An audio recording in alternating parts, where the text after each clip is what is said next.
Hey, listen, it's date night, and tonight we're making a Manhattan coffee cocktail here on Coffee Cocktails.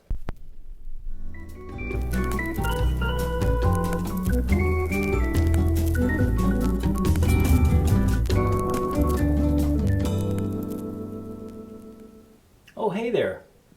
Welcome to Coffee Cocktails with Bob and Michelle. Welcome to date night, and welcome to the exploration of cocktails made with coffee, coffee liqueur, and coffee liquor. Hey, listen, today we're making a Manhattan coffee cocktail. And that might sound a little strange, but what we're going to actually do is run our cocktail right through coffee. Now, the equipment you're going to need for this is some place to blend the cocktail, a couple of coupes, champagne coupes. We're going to use a clever for extraction today. We're going to need some ice. Now, I don't know if that's equipment or ingredient. I think that's ingredient. We're going to need something to measure with. Could be a jigger, could be a kitchen measuring tool. We need something to stir with. All right. You're also going to need a toothpick. From an ingredients perspective, we're going to need a little rye whiskey, a little dry vermouth, a little Angostura bitters, some cherries, and some coffee. And if we grind our coffee, we're going to need a coffee grinder and a scale. All right, let me get started here. And the first thing I'm going to start with is the preparation of our coffee, which will be the last step to make our drink. But we need to kind of get it ready before we start blending the Manhattan. And I'm going to use the clever as mentioned. And I've already pre-wet the filter, and it's really important to pre-wet a filter. And we have an episode on why that's important. We'll put that right up here. But we're going to have to measure off our coffee. And our coffee today, usually, you know, I'm sort of an exact science kind of guy on how much coffee you need. But this recipe just needs 15 grams. So that sounds exact, but you know, there's no particular ratio to the alcohol to water necessarily. So let me go ahead and get 15 grams. Love my Airscape.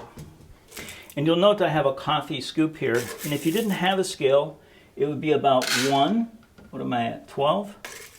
Yep, 12. And a half scoops. 17.3. All right, now you're going to have to help me because I can't see that very well. 16.6. All right. 16.1. Oh. 15.9. 15.4. Oh, Lordy. You're like one bean away. 15 on the nose. 15 on the nose, okay. Well, that's about 1.5 scoops if you don't have a scale. And we're going to grind that somewhere between a V60 and an espresso. We're going to use our Barazza grinder here. So it's set on about a 12. You know, we always like to spritz our coffee a little bit to prevent static. And we have an episode on why you do that, and we'll put that up here too. We'll start our grinder right off the bat and get our beans in. But we're not going to grind them long because I've already ground beans, so we don't have to listen to the grinder. All right. So we have 15 grams of coffee here. It's pretty fine, not very fine. And I'm just going to load that right into the clever. But this would also work if you had pre-ground coffee, right? Totally, right? You could take our Living Hope coffee, you could take BIGGBY Best. It would be auto drip, so it wouldn't be quite as fine. But you know what? The way alcohol extracts, it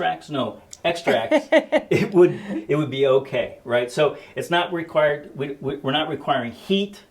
The actual alcohol, the ethanol itself, is doing the dissolve on the coffee, and it does a pretty efficient job. All right, so we're ready with our clever, and now it's time to mix our Manhattan. And to do that, you want some kind of mixing glass and some ice cubes. And we like big ones for this. Ooh, that's pretty. It is pretty. So we're going to use 3 big ice cubes. By the way, you know, if you didn't have big ice cubes, you know what? You could use small ice cubes. It would be okay. And we're going to measure off our ingredients. So the typical ratio for a Manhattan is 2 parts rye or bourbon to 1 part dry vermouth. So, but this is date night, so we're doubling up on our recipe. And so I'm going to start off with 4 ounces of rye whiskey. And if you over measure by just a tish, it'll be all right because, you know, we are running this through coffee and the coffee will absorb a little bit of that. Okay. Now we need 2 ounces of vermouth.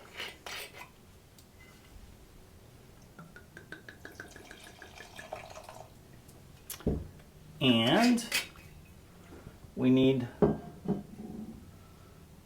some bitters. And of course, I always think this is a tongue twister, but how do we say these bitters? Angostura. Right. All right, we need 4 of those. 2, 3, 4.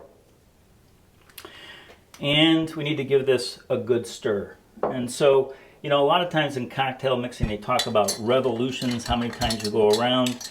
And they'll say you want to go around 10 times or 20 times or 40 times. It's sort of important because we're actually melting the ice in the cocktail. And you know, this ice melting in the spirits itself does dilute it a little bit. It makes it much more palatable as a drink. So at this point, if we were having a Manhattan, we would just pour these straight into the coupe glasses. But we're having a Manhattan coffee cocktail, right? Woo-hoo! I know, it's exciting. And, you know, for those who don't really like brown liquors and how strong they are, adding coffee to it makes a remarkable difference. Like, it really mellows out the whiskey. Okay, let me pour this off right into the clever. And we're not worried about a bloom or anything like that, as we might normally be when we're making coffee. We're just looking to get all the grounds wet here in the clever, and they are. And there's no extraction time per se, right? The alcohol, as I mentioned before, does a very good job of dissolving the coffee dissolvables. So we're going to pour this in our glass. 1, 2. Isn't that a pretty color? It is a pretty color.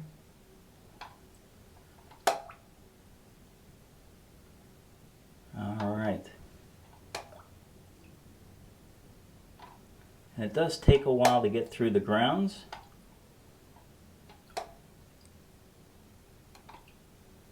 Now, the Manhattan was actually invented in the Manhattan Club in New York City. And that was about, I think it was 1840, 1850, something like that. And this has been the standard way to make a Manhattan ever since. Well, except for the coffee part. Except for the coffee part. That's right. Well, I'm getting a little impatient, so I'm going to cut it off there. There's still a little bit more to come through, but we have a very pretty looking cocktail in front of us. It's very traditional to put cherries or serve cherries with this. And, you know, a lot of times people just put 1 cherry, but I'm the kind of person that's like, give me lots of cherries, because I like those cherries. And it's date night, so I have to hand one of these to my lovely wife. Thank you, baby. Mm-hmm. And babe, it's date night, so can we do a clink? Yes, let's do a clink. Thank you. The camera's going to wobble. That's okay. All right, let's give this a sip. Oh, it's so interesting how the coffee mellows out the whiskey. Totally, totally. It's delicious. It's absolutely delicious. And you wouldn't think so, that filtering this cocktail through coffee grounds would make that kind of difference, but it kind of gives it a caramel overtone. It's a perfect beverage. All right. On that note, we want to leave you with this one message. If you have a comment, put it down below. If you would like to like this episode, we'd appreciate that. If you'd subscribe, we'd appreciate that too. But what we want to really tell you is when you love the world will love you right back.